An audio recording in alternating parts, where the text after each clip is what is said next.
Ibu, shalom, selamat malam semuanya. Kita malam ini masuk ke sesi ke-6. Pelajaran kita sangat menarik, jadi Bapak Ibu, selamat menikmati juga karena Alkitab itu bisa dinikmati. Dari hari ke hari kita semakin mengerti. Sebelumnya mari kita berdoa lebih dahulu. Bapa yang di surga, kami sungguh merasa bahagia Tuhan karena kami boleh punya kesempatan untuk belajar. Belajar membenahi diri, belajar mengerti kebenaran-Mu agar hidup kami berubah seturut kehendak Tuhan. Berkati malam ini, agar malam ini menjadi malam yang penuh berkat bagi kami semua. Terima kasih Bapa, hanya dalam nama Tuhan Yesus. Amin. Amin. Oke Bapak Ibu, di pertemuan kita yang lalu, sesi 5, kita sudah belajar ada beberapa poin yang penting yang kita harus dalami lagi. Jadi saya mundur sedikit, kita akan dalami tapi. Ya, untuk itu saya akan share screen-nya. Masuk ke sesi 6, saya beri tema dosa itu menular. Menularnya bagaimana? Ya inilah yang akan kita bicarakan malam ini. Masa sih Pak menular? Ya kita harus melihat apa isi Alkitab. Sebab kita tidak boleh mengarang-arang sendiri. Menafsir pun harus berdasarkan Alkitab. Ya, oke. Di pertemuan kita yang lalu kita sudah membahas Kejadian 3 ayat 15. Pertemuan yang lalu kita sudah membahas tentang apa itu proto-evangelium. Proto-evangelium adalah satu istilah Latin, sedangkan istilah Yunaninya adalah proto-euangelion. Proto-euangelion ini artinya, proto artinya yang pertama, euangelion artinya kabar baik. Jadi proto-euangelion bisa juga diterjemahkan kabar baik yang pertama atau Injil yang pertama. Sebagian besar kita tahu bahwa Injil ada 4. Matius, Markus, Lukas, Yohanes. Kok ini ada Injil lagi? Iya, sebenarnya Injil itu sepanjang Alkitab kita ada berita baik. Ya, kita ulang sebentar, Kejadian 3 ayat 15. Sebenarnya Adam dan Hawa ketika dia tahu bahwa ia telanjang, mereka pasti tahu bahwa mereka bakal mati. Sebab Tuhan berkata, jika engkau makan, kamu akan pasti mati. Tapi ketika sampai ke sini, ternyata Tuhan begitu mengasihi ciptaannya manusia ini, sehingga mengeluarkan firman ini, aku akan mengadakan permusuhan antara engkau, maksudnya si ular itu, dan perempuan ini, maksudnya Hawa. Oh, kalau diadakan permusuhan berarti nggak jadi mati nih. Ini kabar baik. Antara keturunanmu dan keturunannya. Antara keturunan si ular dan keturunan Hawa. Keturunan si Hawa akan meremukkan kepalamu, mu di situ si ular. Dan engkau, si ular, akan meremukkan tumitnya, tumit keturunan Hawa. Nah, ini bisa diartikan macam-macam. Orang bisa menganalisa secara bahasa bahwa keturunannya di situ, keturunanmu di situ adalah tunggal, ya, semuanya tunggal laki-laki lagi. Jadi maksudnya adalah keturunan Hawa, Pak, keturunan yang pertama. Kalau lihat bahasanya begitu, keturunan Hawa yang pertama, bukan keturunan di masa depan. Kalau lihat bahasanya, makanya jangan cuma lihat bahasanya, lihat kebenarannya, konteksnya, ya. Ini sebenarnya nubuatan pertama yang ada di Alkitab, bahwa setelah manusia jatuh dalam dosa akan ada keselamatan yang datang dari keturunan perempuan itu. Nah, keturunannya itu tunggal laki-laki bentuknya, yaitu sang juru selamat kalau dalam bahasa sederhananya. akan datang dari keturunan perempuan itu sang juru selamat yang meremukkan kepala si ular, yang menghancurkan, membinasakan pekerjaan si ular. Si ular itu tentu saja iblis, bukan ular beneran. Jadi kalau ada orang yang ngotot, "Itu ular beneran, Pak." Ya kalau ular beneran sekarang ada di kebun binatang. "Oh, itu ular yang dirasuk oleh setan, Pak." Kalau ular yang dirasuk oleh setan, nggak cocok juga, karena disebut ular terus, ya. Nggak ada ceritanya, itu adalah ngarang kalau ular dirasuk oleh setan.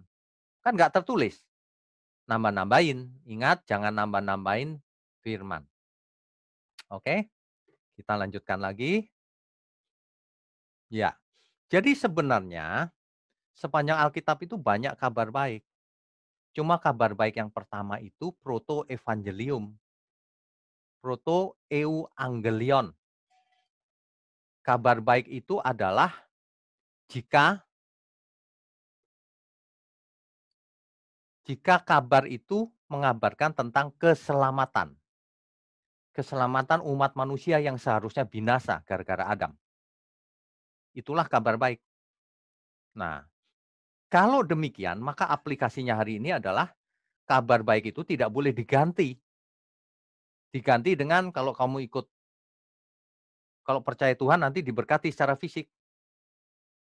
Kabar baik itu bukan cuma fisik, yang terutama bukan fisik. Ingat, tafsir yang baik adalah yang mengarahkan manusia pada keselamatan, bukan yang menyenangkan hati, yang menyenangkan mata dan telinga, ya. Nah, jadi kalau kita coba saya masuk lagi ke ini. Jadi sepanjang Alkitab itu banyak kabar baik. Contohnya kita baca dulu ya, Yesaya 7 ayat 14. Yesaya pasal 7 ayat 14.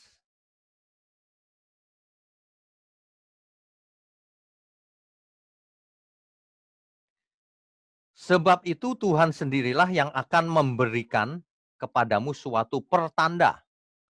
Sesungguhnya seorang perempuan muda mengandung dan akan melahirkan seorang anak laki-laki. Dan ia akan menamakan dia Immanuel. Ini adalah nubuatan Nabi Yesaya bahwa akan lahir dari seorang perempuan muda, seorang anak laki-laki, dan menamak ia akan menamakan dia Immanuel. Artinya Allah beserta kita. Elohim beserta kita, Immanuel. Tapi ada beberapa orang yang membaca ayat ini artinya lain. Contohnya secara biblika. Secara biblika, ayat ini bisa berarti yang dimaksud anak laki-laki yang akan lahir itu adalah anak Yesaya sendiri. Anak Nabi Yesaya, tidak ada hubungan dengan juru selamat. Ada yang mengartikan seperti itu ya, ini namanya juga tafsir ya, Bapak Ibu ya. Tapi ingat, tafsir yang baik atau yang benar adalah tafsir yang sesuai dengan seluruh Alkitab. Sampai ke ujung tetap benar. Sampai ke perjanjian baru. Harus tetap benar. Jadi tidak boleh tafsir itu eh, tidak ada hubungan dengan perjanjian baru. Justru tafsir itu harus sampai kepada kebenaran. Jadi kalau orang Biblika sering mengartikan Yesaya ini kemungkinan adalah anak Yesaya sendiri. Kalau cuman itu anak Yesaya ya tidak ada kabar baik. Tapi kalau itu tentang Kristus itu ada kabar baik. Buktinya apa? Buktinya Matius 1 ayat 23, coba kita baca. Matius 1 ayat 23. Ini Matius. Matius itu adalah murid Yesus. Tentu saja Matius tahu ayat Yesaya 7 ayat 14 tadi tentu tahu. Tidak mungkin tidak tahu. Tapi Matius menggunakan ayat ini untuk menunjuk pada Mesias. Saya bacakan Matius 1 ayat 23. Sesungguhnya anak darah itu mengandung dan melahirkan seorang anak laki-laki. dan mereka akan menamakan dia Immanuel. Nah, ini kan Matius mengutip Yesaya 7 ayat 14, yang berarti Allah menyertai kita. Tapi Matius sedang menunjuk kepada bayi Kristus, bukan menunjuk kepada anak Yesaya. Kalau gitu Matius keluar dari konteks, Pak. Tidak penting. Yang penting itu kebenaran. Bahwa konteksnya adalah konteks Mesias. Kalau di perjanjian lama ada yang mengartikan lain, ya terserah, tidak ada gunanya sama sekali tapi itu. Firman itu sangat berguna menyelamatkan. Kebenaran itu pasti dampaknya menyelamatkan. Dan ini semua tentang kabar baik akan adanya juru selamat. Ya, coba kita baca lagi Galatia 3 ayat 16. Ini cuma contoh-contoh Bapak Ibu, ada banyak sekali ayat di Alkitab yang menyampaikan kabar baik. Galatia 3 ayat 16. Ini adalah mengingatkan janji kepada Abraham. Janji Tuhan Allah kepada Abraham. Adapun kepada Abraham diucapkan segala janji itu dan kepada keturunannya. Tidak dikatakan kepada keturunan-keturunannya.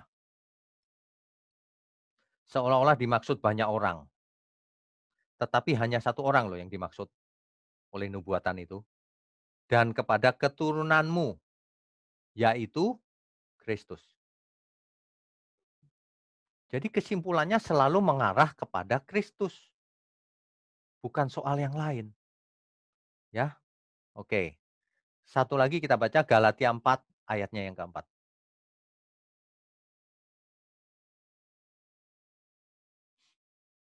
Ini adalah perwujudan daripada nubuatan proto euangelion. Kejadian 3 ayat 15. Ini salah satunya saja. Galatia 4 ayat 4. Tetapi setelah genap waktunya, maka Allah mengutus anaknya yang lahir dari seorang perempuan dan takluk kepada hukum Taurat. Ini adalah eksekusi daripada nubuatan proto euangelion. Kejadian 3 ayat 15. Dan masih banyak ayat lain lagi. Makanya kalau kita belajar kitab Kejadian, tidak boleh berhenti pada kitab Kejadian. Belajar perjanjian lama tidak boleh berhenti pada perjanjian lama. Harus dilanjutkan sampai perjanjian baru. Harus kita baca sebenarnya artinya apa yang benar perjanjian lama itu. Karena konteksnya bisa disempurnakan di perjanjian baru. Ya, oke. Kita lanjutkan. Tentang ular itu, bagi orang yang berpikir bahwa ular itu adalah binatang secara fisik, harafiah, ya harusnya membaca terus sampai kitab Wahyu. Kalau cuma binatang biasa nggak penting itu. Bahkan faktanya, ular itu ditinggikan sebagai lambang untuk Tuhan Yesus. Itu Musa disuruh buat tongkat ular itu, diangkat tinggi-tinggi. Jadi tergantung penggunaan, bukan binatang ular, bukan, lambang. Di Kejadian dikisahkan itu adalah lambang dari iblis. Jadi jangan setiap ketemu gambar ular itu iblis. Bukan, ular ya ular, ular biasa, binatang. Tapi konteksnya apa? Contohnya kalau kita ke apotek itu ada gambar ular melingkar. Ada loh yang bisa-bisanya itu. Wah, ini gambar setan. Waduh, ini nggak ngerti ini. Tidak semua lambang ular itu setan. Tergantung konteksnya, lagi ayat yang mana ini. Ingat nggak Musa ketemu dengan tukang sihir di kerajaan Firaun? Tukang sihir menyihir tongkatnya menjadi ular, bukan? Lalu Musa melakukan apa? Hal yang sama tapi ularnya lebih besar, sehingga ular tukang sihir dimakan oleh ularnya Musa. Tongkat itu berubah menjadi ular. Ular pun dipakai. Jadi tergantung simbol sedang dipakai sebagai simbol apa ini. Kita harus belajar secara konteks supaya benar, ya. Coba kita baca tentang si iblis ini, beberapa ayat saja. Banyak sekali ayatnya. Contohnya Wahyu 12 ayat 17. Wahyu 12 ayat 17. Maka marahlah naga itu kepada perempuan itu, lalu pergi memerangi keturunannya yang lain, yang menuruti hukum-hukum Allah dan memiliki kesaksian Yesus. Ini kan sebenarnya, eee, kalau masih ingat proto evangelion tadi, bahwa Tuhan akan mengadakan permusuhan antara keturunan si ular dan keturunan Hawa. Nah, keturunan-keturunan ini termasuk meluas kepada seluruh pengikutnya juga. Di dalam Wahyu 12 ayat 17 dikatakan marahlah naga itu. Tentu saja yang dimaksud naga di sini setan kepada perempuan itu lalu memerangi keturunannya yang lain. Keturunannya yang lain itu apa? Yang menuruti hukum-hukum Allah. Coba yang menuruti hukum siapa? Hukum itu Taurat maksudnya. Israel. Dan memiliki kesaksian Yesus. Yang memiliki kesaksian Yesus siapa? Orang percaya. Jadi musuhnya setan itu dua. Orang Israel dan orang percaya. Ya. Jadi permusuhan ini sudah terjadi sejak di Eden. Dan akan selama-lamanya sampai Tuhan Yesus datang kembali. Barulah iblis dihancurkan. Ya. Coba kita baca lagi 1 Petrus 5 ayat 8.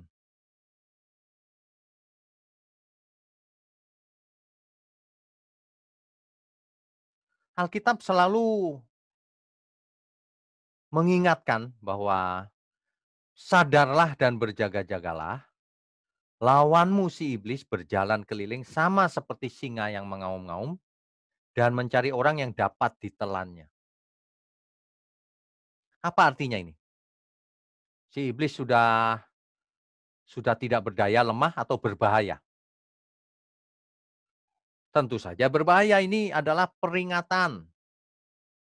Si iblis itu berjalan keliling sama seperti singa yang mengaum-ngaum. Artinya bahaya. Ada loh yang mengartikan seperti singa itu berarti kucing, Pak. Berarti kucing sudah tidak berdaya. Waduh, ini hermeneutiknya kacau balau ini tafsirnya ini. Seperti singa yang mengaum dan mencari orang yang dapat ditelannya. Udah jelas kalimatnya kok bisa kucing lagi. Aneh-aneh orang-orangnya. Orang-orang yang tidak takut Tuhan itu tidak mau belajar pakai pikirannya sendiri. Kita itu rugi loh kalau nggak mau belajar. Kita belajar begini nih ngapain sih? Karena kita mau benar. Kita lakukan ini untuk apa? Supaya mau benar. Bapak Ibu ngumpul begini 1,5 jam, hampir 2 jam untuk apa? Kan untuk belajar, karena belajar itu kesenangan buat kita. Kita mau benar, kita mau tunjukkan bahwa iman kita itu aku mau benar Tuhan. Supaya pengertianku benar, supaya cara berpikirku benar, supaya hidupku benar di hadapan Tuhan. Untuk menyenangkan Tuhan. Kan begitu mestinya. Ya, oke. Nah, coba kita baca Yohanes 8 ayat 44. Yohanes 8 ayatnya yang ke-44.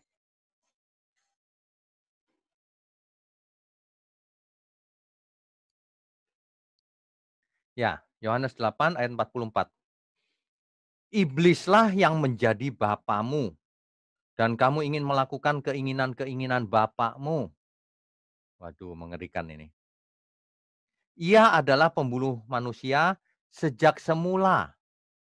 Pembunuh manusia sejak semula. Dan tidak hidup dalam kebenaran. Sebab di dalam dia tidak ada kebenaran.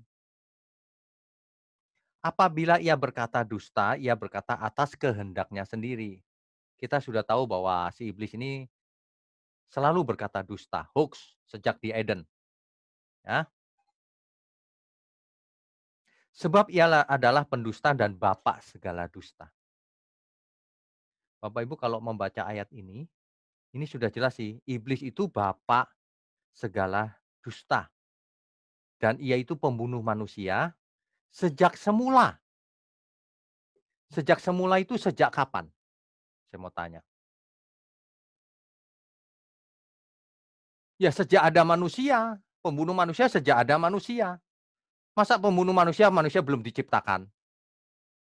Ada loh yang mengartikan ayat ini artinya gini, "Oh iblis itu sejak diciptakan sudah jahat Pak, Tuhan itu menciptakan iblis sudah jahat." Ada tuh yang begitu, dia tidak mengerti konteksnya, tapi ngototnya luar biasa, ya biarin ajalah. Tafsir yang salah itu, nanti kalau kita sampai ke perjanjian baru kelihatan salahnya. Kalau kita lihat gambar makin besar makin besar makin besar, akan kelihatan salahnya, ya. Jadi Bapak Ibu catat baik-baik, iblis itu pembunuh manusia sejak semula, semulanya kapan? Sejak ada manusia, bukan sejak diciptakan.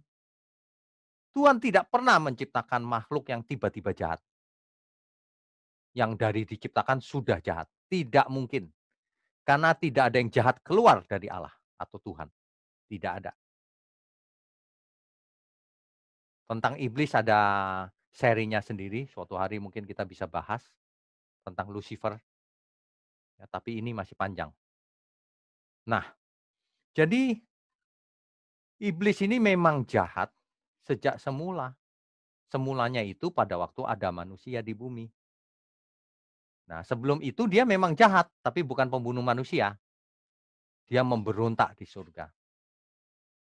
Jadi kalau yang ayat ini, pembunuh manusia sejak semula ini, sejak di bumi. Jadi bukan sejak diciptakan. Salah itu pengertian itu. Sejak diciptakan sudah jahat. Tidak ada Tuhan bermaksud menciptakan makhluk yang jahat. Tidak pernah. Ya, kita lanjutkan. eh,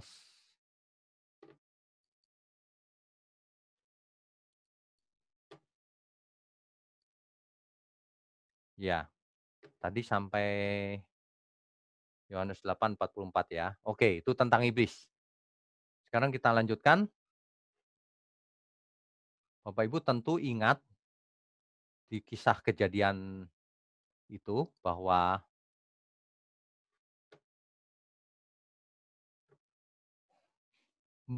keturunan perempuan itu akan meremukkan kepala ular.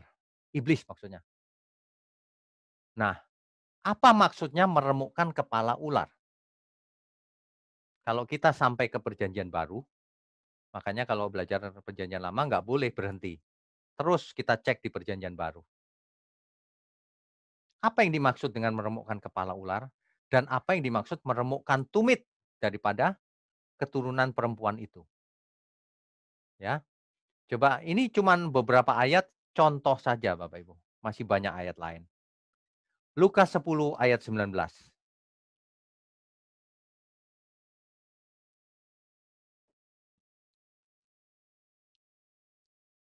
Di sini dikisahkan kata Yesus kepada murid-muridnya. Sesungguhnya aku telah memberikan kuasa kepada kamu untuk menginjak ular dan kalajengking dan kuasa untuk menahan kekuatan musuh. Sehingga tidak ada yang akan membahayakan kamu. Jadi Tuhan memberi kuasa kepada murid-muridnya untuk menginjak ular. Maksudnya mengalahkan ular. Yaitu cuma salah satu dari eh, dari implementasi dari meremukkan kepala ular. Tapi ada yang lebih penting dari itu. Kita baca Roma 16 ayat 20. Roma 16 ayat 20. Ini perhatikan baik-baik. Semua mengarah kepada Kejadian 3 ayat 15, ya. Semoga Allah sumber damai sejahtera segera akan menghancurkan iblis di bawah kakimu. Karena karunia Yesus Tuhan kita menyertai kamu. Ini luar biasa emang. Jadi nubuatan ribuan tahun sebelumnya digenapi satu persatu di dalam Tuhan Yesus. Kita baca Ibrani 2 ayat 14 sampai 17. Coba kita baca Ibrani 2:14-17. Ya, saya bacakan ya. Karena anak-anak itu adalah anak-anak dari darah dan daging, maka ia juga menjadi sama dengan mereka dan mendapat bagian dalam keadaan mereka.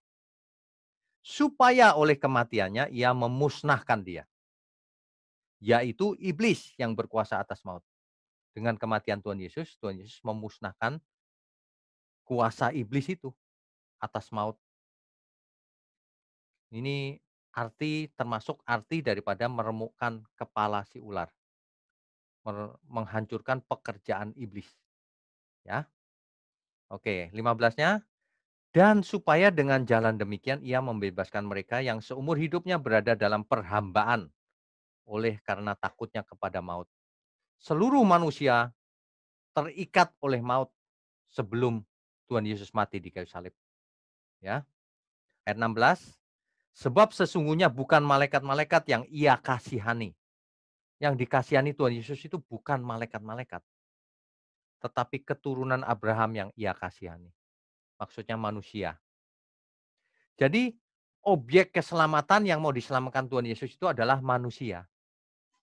Jadi Bapak Ibu kalau membaca Alkitab nanti ketemu segala makhluk, itu maksudnya manusia konteksnya. Tidak pernah ada segala makhluk itu termasuk, eee, termasuk gajah, semut, virus apalagi. Nggak pernah, yang akan diselamatkan itu manusia, ya. Ayat 17, itulah sebabnya, maka dalam segala hal ia di situ Tuhan Yesus, harus disamakan dengan saudara-saudaranya. Saudara-saudara Tuhan Yesus siapa? Kita semua. Supaya ia menjadi imam besar yang menaruh belas kasihan dan yang setia kepada Allah untuk mendamaikan dosa seluruh bangsa. Perhatikan, dosa siapa? Seluruh bangsa. Bukan bangsa Israel saja ya, seluruh bangsa. Apakah sebagian manusia? Tidak, semua manusia. Tuhan mati untuk semua manusia. Jangan diganti-ganti kata-katanya. Seluruh bangsa, tidak ada perkecualian. Ya, oke. Nanti kita lihat screen-nya lagi.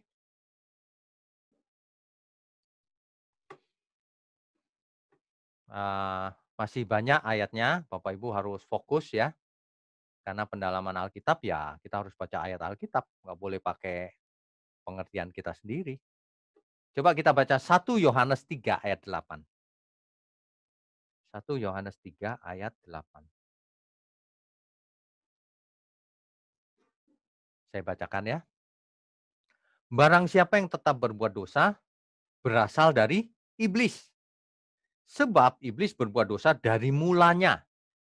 Ingat, dari mulanya ini bukan sejak diciptakan, dari awal pemberontakannya. Ya, bukan diciptakan jahat tiba-tiba. Untuk inilah anak Allah menyatakan dirinya, yaitu supaya ia membinasakan perbuatan-perbuatan iblis itu. Ini adalah implementasi daripada meremukkan kepala si ular itu. Yang di Kejadian 3 ayat 15 itu. Proto Euangelion. Ya, oke. Kolose 2 ayat 15. Bapak Ibu mesti konsentrasi karena banyak ayat yang harus kita baca. Kolose 2 ayat 15. Ia telah melucuti pemerintah-pemerintah dan penguasa-penguasa dan menjadikan mereka tontonan umum dalam kemenangannya atas mereka. Jadi rupanya maut, iblis sudah dikalahkan oleh Tuhan Yesus. Nah, di kitab Wahyu dikisahkan seperti ini. Wahyu 12 ayat 9.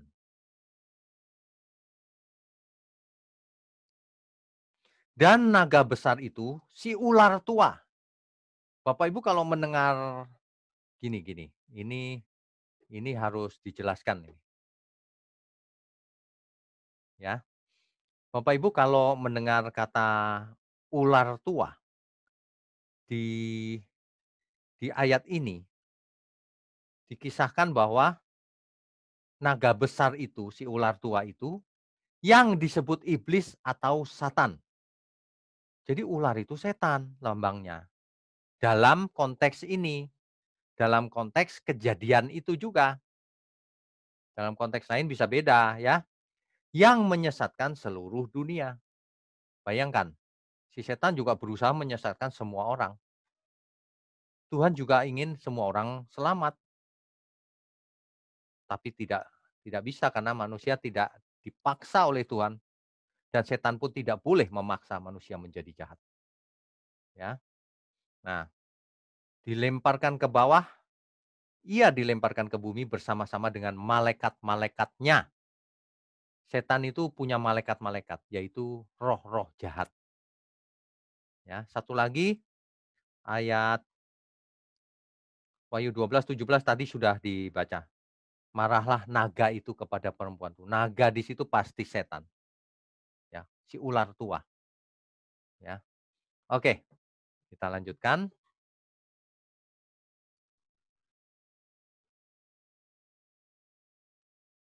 Wahyu 20 ayatnya yang ke-10.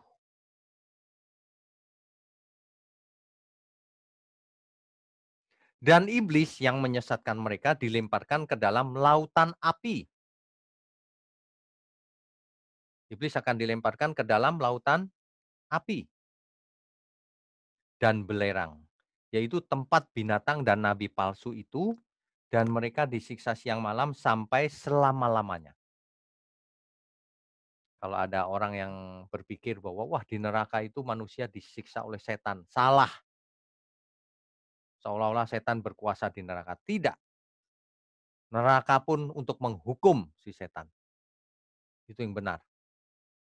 Jadi semua setan, roh-roh jahat dan semua pengikutnya akan dihukum di sana selama-lamanya. Ya, demikian eh, coba kita lanjutkan lebih dulu ya. Nah, jadi ketika kita belajar perjanjian lama, kita harus sering-sering melihat perjanjian baru supaya konteksnya tidak lari dari kebenaran. Kita sudah tahu bahwa Adam melanggar, tidak taat kepada hukum yang diberikan oleh Tuhan Allah. Yang aneh itu hukumnya cuma satu loh. Memangnya satu peraturan itu terlalu banyak? Kan tidak, ya. Ini ini agak aneh juga ini. Kenapa Adam bisa ceroboh begitu ya? Tapi kalau kita lihat manusia hari ini juga sama sih. Sudah tahu kalau jahat itu masuk neraka, masih jahat juga.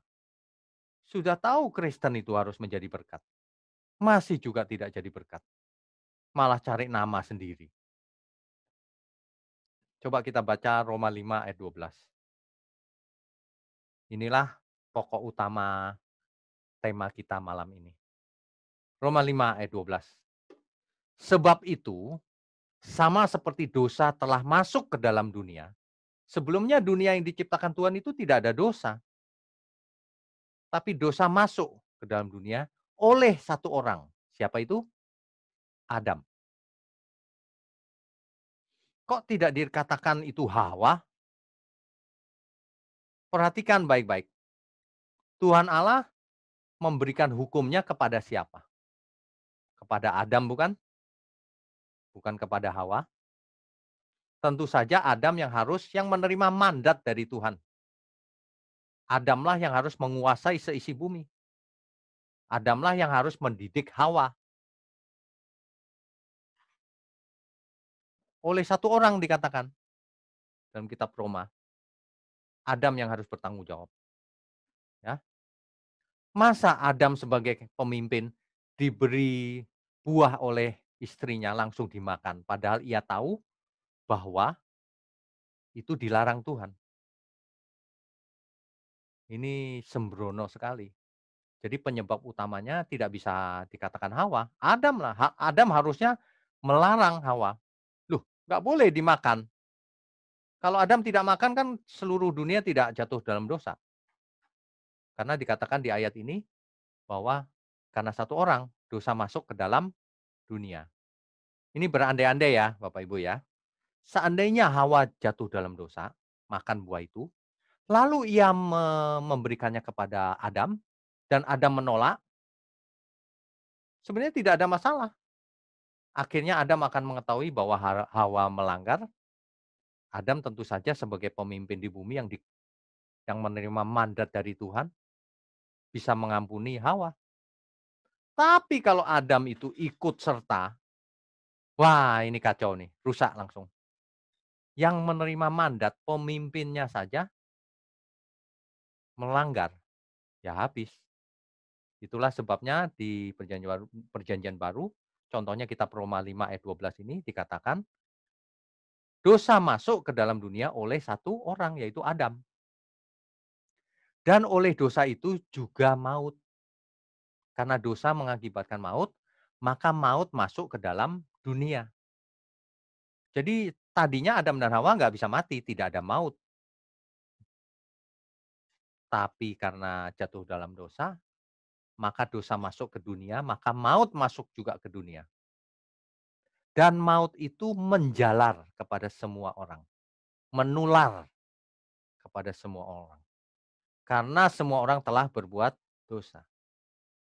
Nah, kata menjalar di sini itu dipakai kata Yunani, ingat perjanjian baru ditulis pakai bahasa Yunani.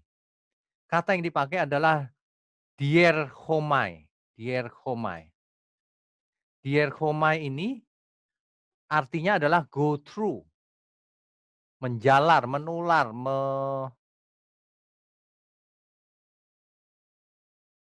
menjalar terus, ya. Pass through, lewat terus. To distribute, terdistribusi ke semua orang. Jadi dosa ini terdistribusi ke semua orang, dikatakan. Gara-gara satu orang, Adam. Nanti kita akan lihat di sesi berikutnya atau kapan bahwa karena satu orang, seluruh dunia ada dosa dan maut. Nanti karena satu orang juga, yaitu Kristus, seluruh dunia menerima kabar baik, menerima keselamatan, ditawarkan ke seluruh dunia. Begitu. Jadi Tuhan itu adil sekali. Ya, oke. Nah, kata menjalar ini, Alkitab tidak menjelaskan bagaimana dosa Adam itu ditularkan kepada keturunannya. Bagaimana bisa kodrat dosa itu menular? Apakah secara genetik? Tentu saja tidak. Kalau genetik, secara fisik, kalau penyakit dosa itu adalah fisik, suatu hari kalau ditemukan serumnya bagaimana atau vaksinnya, kan bisa sembuh, nggak perlu Tuhan mati. Tentu saja bukan itu. Makanya tidak mungkin fisik. Dosa itu bukan penyakit fisik. Apakah karena ajaran atau karena yang lain? Nah, dosa ini menjalar ke seluruh dunia, menular ke seluruh keturunan manusia, itu misteri cara menularnya. Tetapi faktanya memang menular. Buktinya apa? Anak kecil tidak usah diajari bohong, pintar bohong. Manusia tidak usah diajarin jahat, jahat sendiri. Kecenderungannya berbuat jahat. Ya, Alkitab juga tidak mengatakan bahwa semua orang menanggung atau mewarisi kesalahan Adam. Artinya Adam yang salah, kita yang dihukum. Tidak, bukan begitu. Bukan begitu sama sekali. Coba kita kembali ke ayat tadi. Karena semua orang telah berbuat dosa. Jadi maut itu menjalar ke semua orang. Buktinya apa? Semua orang telah berbuat dosa. Jadi seluruh manusia tidak menanggung dosanya Adam. Tidak. Tetapi ketularan kodrat dosanya. Sehingga semua manusia berbuat dosa gitu loh. Jadi kalau manusia disalahkan karena memang mereka berbuat dosa. Dosa masing-masing pribadi. Tapi itu ketularan kodrat dosanya Adam. Dan manusia tidak punya kekuatan untuk melawannya. Sampai nanti euangelion itu dipenuhi. Kabar baik itu. Jadi di perjanjian lama manusia tidak berdaya. Hanya punya Taurat sebagai peraturan yang sementara. sebelum sang juru selamat datang, ya. Nah, Alkitab itu menegaskan bahwa semua orang telah berbuat dosa. Jadi semua orang salah karena apa? Dosanya sendiri, bukan dosanya Adam. Yang menjalar dari Adam ke keturunannya adalah kodrat dosanya, ya.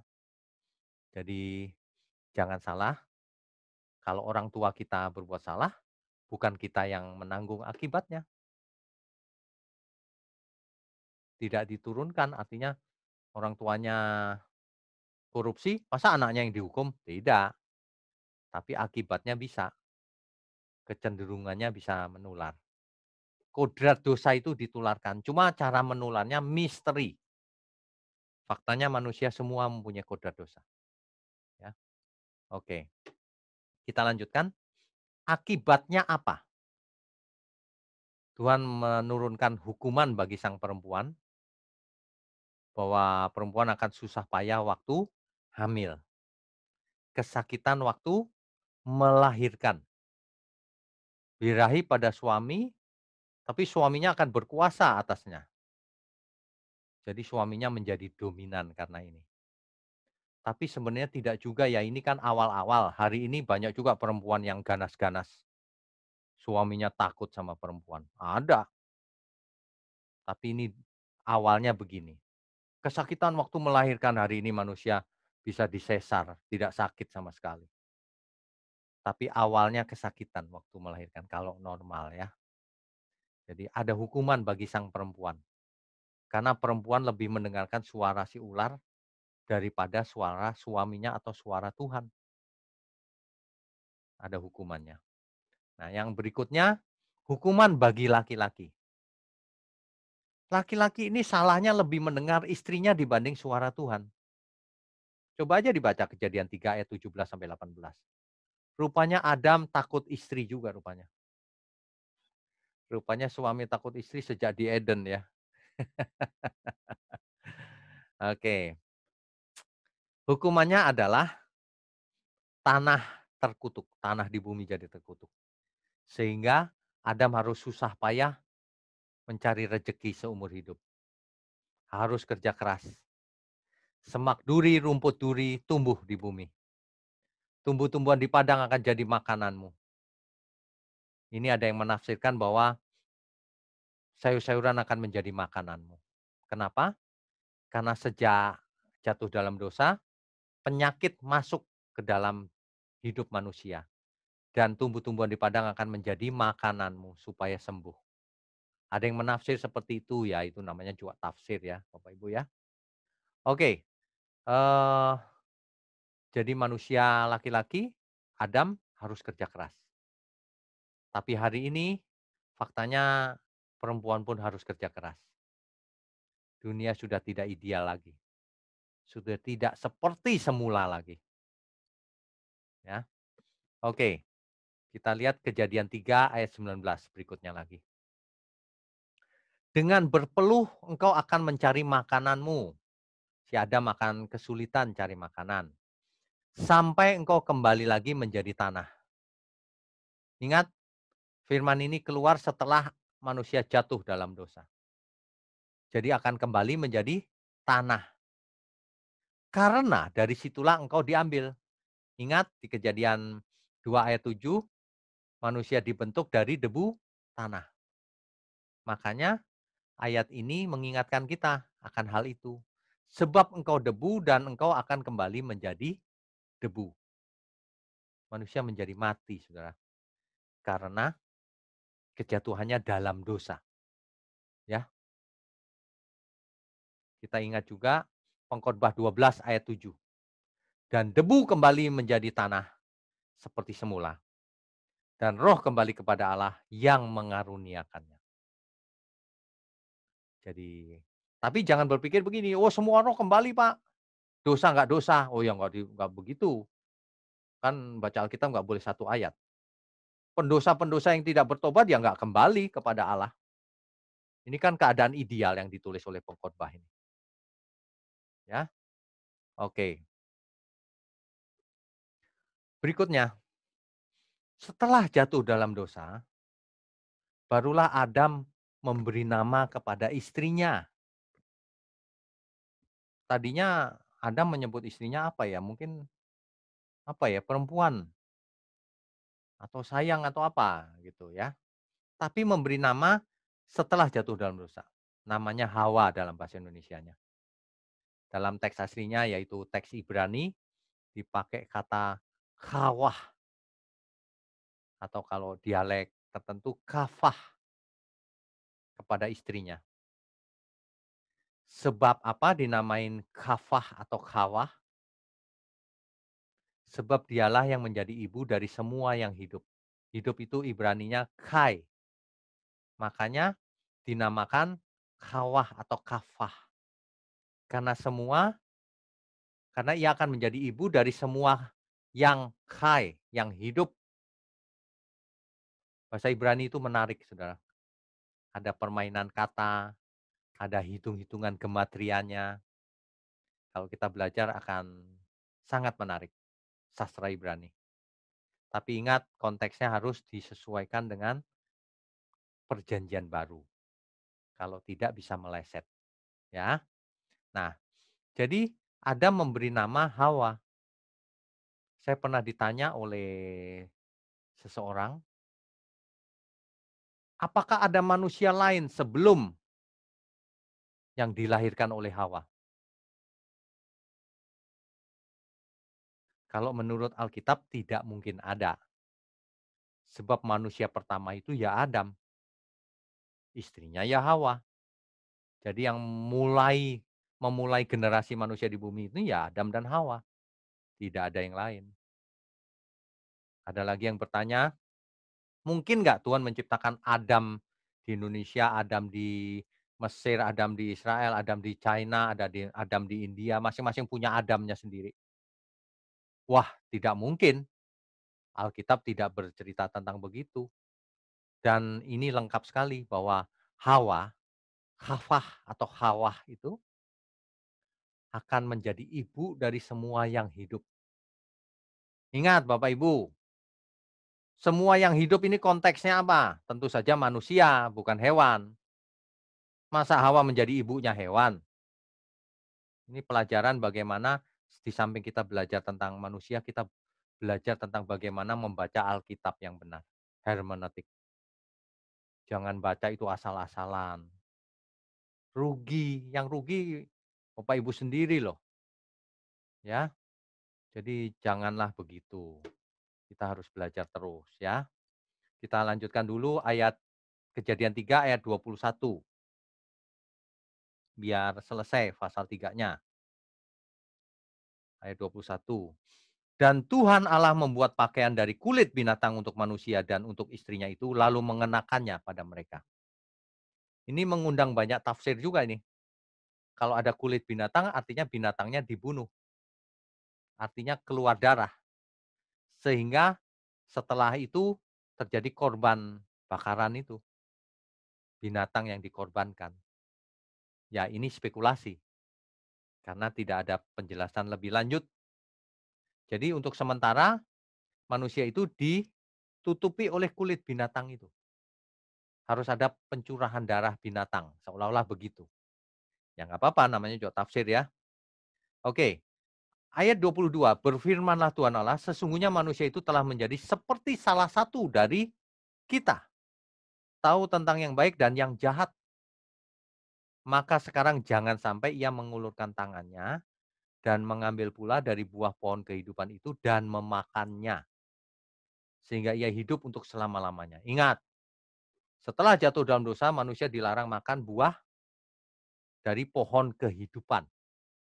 Kenapa? Ingat, pohon kehidupan ini fisik atau harafiah atau figuratif. Di situ dijelaskan tuh, dan memakannya sehingga ia hidup untuk selama-lamanya. Apakah ada suatu pohon kehidupan zaman dulu yang mengandung zat kimia tertentu yang kalau dimakan lalu hidup kekal begitu? Kan tentu saja bukan begitu. Intinya adalah setelah manusia jatuh dalam dosa, manusia tidak boleh hidup kekal oleh Tuhan. Itu artinya, ya. Ayat 23. Lalu Tuhan Allah mengusir dia dari Taman Eden supaya ia mengusahakan tanah dari mana ia diambil. Lalu Adam dan Hawa diusir dari Eden. Diusir dari Eden itu artinya menjauh dari hadirat Tuhan juga. Artinya Tuhan marah. Dan supaya manusia mulai bekerja keras sesuai dengan hukuman yang diberikan oleh Tuhan Allah. Ya, ayat 24. Ia menghalau manusia itu dan di sebelah timur Taman Eden ditempatkannya lah beberapa kerub dengan pedang yang bernyala-nyala dan menyambar-nyambar untuk menjaga jalan ke pohon kehidupan. Kalau kita baca ini, seolah-olah dulu di Eden, Adam dan Hawa diusir, lalu di situ ditempatkan kerub, malaikat kerub yang berjaga supaya Adam dan Hawa nggak bisa masuk lagi ke taman itu. Seolah-olah begitu ya, secara harafiahnya ya. Tapi kalau kita tangkap, loh kalau gitu kemana kerubnya sekarang? Kan Eden ada di sekitar Irak. Nah itu kalau berpikir harafiah. Yang harus kita mengerti yang penting adalah bahwa manusia sudah tidak bisa hidup kekal lagi sejak jatuh dalam dosa. Itu pesan utamanya. Pesan utama inilah yang harus ditangkap baik-baik. Bukan muter-muter sibuk dengan debat detail yang tidak ada dampaknya. Yang kalau dibongkar bahasanya bisa begini, bisa begitu. Nanti kalau orang tenggelam di terlalu jauh ke dalam tidak memperhatikan konteks, ia akan tersesat ke dalam pengertian yang salah. Begitu ya Bapak Ibu, kita sudah selesaikan tiga pasal dari kitab Kejadian. Tentu saja ingat kita bukan akan menyusuri pasal demi pasal dari Kejadian sampai Wahyu. Kita akan menyusuri semua yang relevan terhadap topik utama kita yaitu tentang manusia.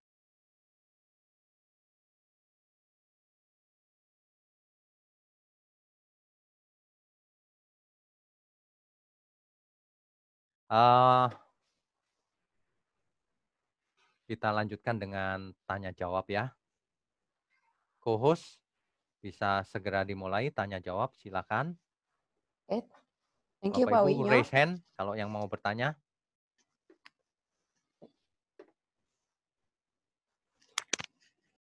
Ya, silakan. Oke, kita akan memulai pertanyaan pertama dari Ibu Indria Kristiawan. Silahkan Ibu Indria. Ibu Indri, tolong ditampilkan. Shalom Pak Wik. Shalom. Oh. Ya, salah lagi Bapak. Ini Bapak Indria. Oh iya. Pak Indria, minggu lalu Pak. Salah juga ya Pak? Ya, 3 kali ini salah Bapak. Ya, minta maaf. Ya, silakan Pak. Namanya memang seperti itu, banyak yang salah. Ya, silakan Pak. Oh, Ya, ini satu keluarga ya Pak nontonnya? Iya, Pak. Satu keluarga. Mantap. Iya. Ya Pak, silakan. Dari awal ya. Terima kasih Pak Wik. Ini cuma berangan-angan saja, sebenarnya mungkin pertanyaan kami agak konyol sedikit. Pada mulanya kan Allah menciptakan semuanya baik, termasuk malaikat atau iblis ya. Nah, kalau malaikat itu kan jatuh dalam dosa, apakah jatuh dalam dosa akhirnya jadi iblis? Apakah iblis bisa bertobat Pak Wik ya? Nah, ini pertanyaan bagus nih. Satu Iya. itu aja ya Pak pertanyaannya ya. Satu aja Bapak. Oke, baik. Terima kasih Pak Wik. Ya. Sebenarnya kalau Tuhan memberikan pengampunan itu untuk apa sih? Untuk memperbaiki yang diampuni. Kalau manusia dikasih kesempatan untuk bertobat, artinya manusia harus mau diperbaiki. Nah, fasilitas perbaikan itu sudah banyak, ada Injil, ada penyertaan Tuhan dan sebagainya. Itu bisa kita bahas tersendiri. Tapi pertanyaan ini menarik. Kenapa sih iblis tidak mau bertobat? Kenapa? Gitu ya. Jawabannya ada dua kemungkinan, Pak, atau dua-duanya ini. Yang paling bisa kita jawab cuma itu. Iblis tidak bisa diperbaiki, makanya tidak diampuni lagi. Kenapa tidak bisa diperbaiki? Karena iblis jatuh ke dalam pemberontakan itu karena idenya sendiri. Nanti kalau kita baca kitab Yesaya, aku hendak menyamai yang maha tinggi. Oh, itu idenya sendiri, Pak. Karena Yang kedua, jadi iblis idenya sendiri, sedangkan manusia karena terbujuk oleh iblis. Jadi ini beda. Ini salah satu teori ya. Yang kedua, memang iblis itu rohnya sudah rusak, nggak bisa diperbaiki. Jadi tidak mungkin diampuni. Buktinya apa? Buktinya tidak ada iblis yang minta ampun. Tidak ada kan? Belum pernah ada catatan iblis minta ampun loh, minta maaf. Atau nangis-nangis terhadap Tuhan. Nggak ada, Pak. Jadi menurut catatan Alkitab, iblis itu tidak bisa berubah. Jadi tidak mau bertobat juga dan memang tidak bisa diperbaiki. Makanya tidak ada kesempatan untuk bertobat atau pengampunan. Gitu, Pak. Nah, ini implikasinya ke kita juga. Kalau kita diberi kesempatan untuk bertobat, gunakanlah itu. Kalau enggak beda sama iblis. Hidup enggak bertobat terus mati ya, sama iblis nasibnya. Justru karena kita hidup, punya kesempatan, ya kita pakai saja kesempatannya. Kita dikasih Tuhan, ya kita bertobat. Gitu. Terus kalian, kesempatan ini tidak akan terulang lagi. Jadi mari kita belajar. Saya mempersiapkan pendalaman Alkitab ini juga lama. Dari pagi sampai sore. Dan saya serius. Kenapa? Karena Bapak Ibu juga serius. Kalau Bapak Ibu nggak serius, saya juga nggak serius. Saya sangat serius karena Bapak Ibu serius. Ibarat masak itu saya yang masak, Bapak Ibu silakan nikmati. Tapi jangan cuma seminggu sekali. Kalau cuma seminggu sekali nanti lupa apa yang kita pelajari hari ini. Nah, setiap hari lihat di handphonenya itu online Bible study. Nanti di situ ada pendek-pendek tadi itu yang saya sudah share tadi. Itu mengingatkan terus setiap hari. Dan setiap hari saya posting di situ gitu. Bukan bermaksud apa-apa, cuma membagi saja supaya Bapak Ibu ingat terus gitu. Sehingga pelajaran kita maju terus dengan pesat. Gitu ya. Oke. Nah, kita udah selesai ya, co-host? Sudah, Pak. Sudah ya. Saya buka Sudah, Pak. dulu ya gallery view-nya. Saya buka dulu. Tolong di-unmute semua. Kita say goodbye. Sebelum itu kita berdoa sebentar ya. Mari kita berdoa. Bapa di surga, terima kasih untuk malam ini. Kami percaya semua menyenangkan hati Tuhan. Berkati setiap kami Tuhan. Setiap kami yang selalu hadir dan setia untuk belajar. Kami percaya kuasa firman-Mu mengubah setiap kami. Hanya dalam nama Tuhan Yesus kami berdoa. Amin. Amin. Amin. Oke. Sampai ketemu lagi ya Bapak Ibu ya. Sampai ketemu. Terima kasih, Pak. Terima kasih, Pak. Tuhan berkati.